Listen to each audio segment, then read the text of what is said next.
ভাই বাপ মা আপনার বড় দামি সম্পদ। পৃথিবীতে কোনো মানুষ বাপ মার দোয়া ছাড়া বড় হয় না। আজকে যে মাঠার নিতর দেহে পড়ে আছে, এই পরিস্থিতিতে ভাই আপনাকে একদিন পড়তে হবে। কামাতা দিন তুদান, বাপ মাকে কষ্ট দিয়েন না। আপনি যখন ছোট ছিলেন আপনার কান্নার ভাষা কেউ বুঝে নাই, বুঝেছে আপনার মা। রাত্রিকালীন সময়ে কত রাত আপনি অসুস্থ ছিলেন, আপনার মা নির্ঘুম রাত কাটিয়েছে। কত দিন আপনি হসপিটালের বেডে শুয়েছিলেন, আপনার মা নির্ঘুম রাত কাটিয়েছে। সুতরাং মায়ের এই শ্রমগুলোকে আপনি পৃথিবীর কোনো পারিশ্রমিক দিয়ে মূল্যায়ন করতে পারবেন না ভাই। হাতটা জোর করে বলি, বাপ মার খেদমত করেন, বাপ মার খেদমত করেন। সরি, আসলে ইমোশনাল হয়ে গেছি, এই বিষয়গুলো কষ্ট লাগে। যা হারে মানুষ, তুমি বুয়েটে পড়লা, তুমি ঢাকা বিশ্ববিদ্যালয়ে পড়লা, তুমি অনার্স মাস্টার্স করলা, তোমার বাপ মাকে চিনলা না। ঘোড়ার ডিম তুমি কিচ্ছু শেখো নাই। 10টা মাস মা ঘুমাইতে পারে নাই, 10টা মাস মা ঠিক মতো খেতে পারেন নাই, 10টা মাস মা ঠিক মতো কথা বলতে পারেন নাই, 10টা মাস ওই ভারী বস্তুটাকে পেটের মধ্যে নিয়ে মা রান্না বান্না করেছে, মা কাপড় ধৌত করেছে। তখন ওয়াশিং মেশিন ছিল না। ওই অবস্থাতেই দেখা যাচ্ছে মাঠের এই মানুষগুলোর জন্য রুটি বানিয়েছে। ওই অবস্থাতেই আপনার মা আপনাকে এই পেটের ফুলা পেট নিয়ে খেতে বসেছেন, আপনি লাথি মেরেছেন, গুঁতা মেরেছেন, মা ঠিক মতো খেতে পারেন নাই। আপনি বিশ্ববিদ্যালয়ে ভর্তি হয়েছেন বড় হয়ে, ঠিকই দেখবেন মায়ের মুরগির ডিম বিক্রি করা টাকা, লাউ বিক্রি করা টাকা মুষ্টিবদ্ধ করে আপনার হাতে দিয়েছেন। এই মার ভালোবাসা আপনি বুঝেন না।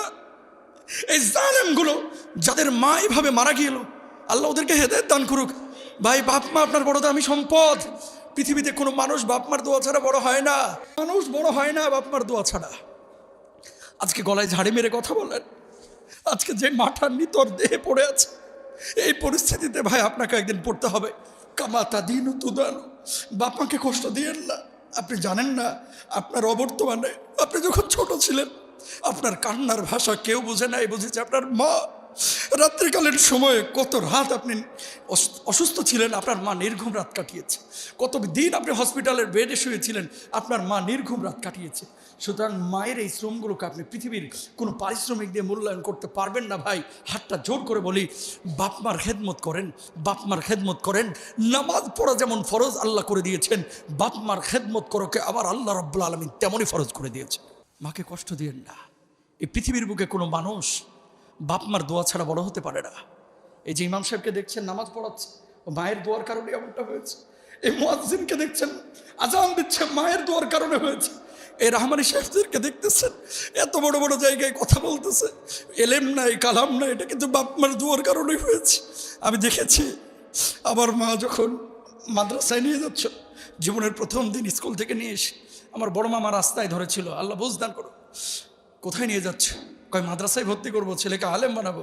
কয় খাবেটা কি, খাবেটা কি? আমার মামা বলেছে, এখন বুঝে এসেছে আমি যে কথাটা বলতে যাচ্ছি। এই যে এই ছেলেটা, আমার মা সেদিন জবাব দিয়েছিল আমার আল্লাহ খাওয়াইবো। আল্লাহ এমন খাওয়ানো খাওয়াচ্ছে যে দিনের পরে দিন চলে যায়, ভাত চোখে পড়ে না, খালি বিরিয়ানি পোলাওই সামনে আসবে। আমি আমার কথা বলছি না ভাই, পৃথিবীতে বাপ মার দোয়া ছাড়া কেউ বড় হতে পারে নাই। আমি আমার ইয়াং স্টারদেরকে বলতেছি, যে যারা যুবক, হাতটা জোর করে বলতেছি, বাপ মার সাথে গলায় ঝাড়ি মেরে কখনো কথা বলবেন না। ইনশাল্লাহ বলেন, বলেন ইনশাল্লাহ। এই যে মুরব্বী, এই যে যাদের দাড়ি পেকে গেছে, অধিকাংশই মা মারা গিয়েছে, জানেন না ঘরে কি সম্পদ আছে। কালকে মাটা ঠিকই মারা যাবে, কাঁদবেন অনেক রাত, গভীর রাত্রে মাকে স্বপ্নে দেখে আতকে উঠবেন, অনেক কান্না করবেন, কিন্তু মাকে আর খুঁজে পাবেন না। দেখবেন মায়ের পালের বাটাটা ওই জায়গাতেই পড়ে আছে, মায়ের লাঠিটা ওই জায়গাতেই পড়ে আছে, বাবার জামাটা লুঙ্গিটা ওই জায়গাতেই পড়ে আছে। হয়তো বা মাঝে মাঝে ভালো খাবার দাবার নিয়ে গেলে আজকে উঠবেন, আরে আমার আব্বা এই মোরগটা পছন্দ করতো, আমার মাটা এই খাবারটা পছন্দ করতো, আমার মা এই পিঠাটা পছন্দ করতো, আমার আব্বা এই লুঙ্গিটা পছন্দ করতো। আটকে উঠবেন, আটকে উঠবেন, ঘরটার মধ্যে ঢুকবেন। বাপ মা যতদিন আছে, টাকা হয়তো বা নাই, পয়সা হয়তো বা নাই, ফ্যান এসি হয়তো বা নাই, বাড়ির মধ্যে পূর্ণাঙ্গ জীব আছে, পূর্ণতা আছে, বাড়িটার মধ্যে একটা কি যেন আছে। বাপ মা নাই, অনেক কিছু থাকা সত্ত্বেও বাড়িটা হাহাকার করবে, খা খা করবে। কথা বলেন ঠিক কিনা? ঈদের ছুটি কাটায় আসলাম, মার ভালোবাসাটা কি! আল্লাহু আকবার। ফজরের সময় পৌঁছায়, কি মাহফিলের সিজন আর কি! এখন সবাই ঘুমাচ্ছে নামাজের পরে, মাকে যেয়ে দেখি ঠিকই গেটের সামনে দাঁড়ায় আছে, ফোন না দিয়েই। না জানি ফজরের পরেই তো আসে, কোন সময় এসে হাজির হয়। আমার বাজানটারে আমি প্রথম পলকে দেখব। আল্লাহু আকবার। এটা শুধু আমার মা না, আপনার মাও। এই যে ঈদের সময় যারা বাড়িতে যান, আমরা জানি না এগুলা, বুঝি, খুব ভালো করেই বুঝি। আমি তো চিন্তা করি, আল্লাহ যদি বাপ মাকে উঠে নেন তাহলে ঈদ আমি কেন গ্রামে যাব, কার জন্য যাব? আপনারাও হয়তো অনেকে জান না যে হুজুর যে ঘরটা আবার বাপটা থাকতো, ওই ঘরটা আজকে তেলাপোকাদের আখড়া হয়ে গেছে। যেই ঘরটায়, যে খাটটা আমার মাটা ঘুমাইতো, ওই খাটটা আজকে খাটের জায়গায় নাই, ধুলা আস্তরে আবরণে একেবারে একাকার হয়ে গেছে। কার জন্য যাব হুজুর? মনটাই চায় না, এই জন্য আপনি ঈদের দিনে যান না। এগুলো পরিস্থিতি আপনারও আসবে।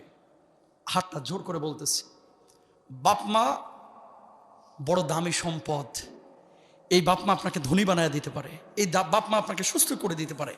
আল্লাহর কাছে যদি বাপ মা আপনার জন্য চোখের পানিটা ফেলে দোয়া করতে পারে, দোয়া চাইতে পারে, দোয়া করতে পারে, আল্লাহর কসম করে বলছি দুনিয়ায় কোথাও আপনি ঠেকবেন না। তাহলে কেউ বাপ মাকে কষ্ট দেব না, ইনশাল্লাহ বলেন, সবাই বলেন ইনশাল্লাহ।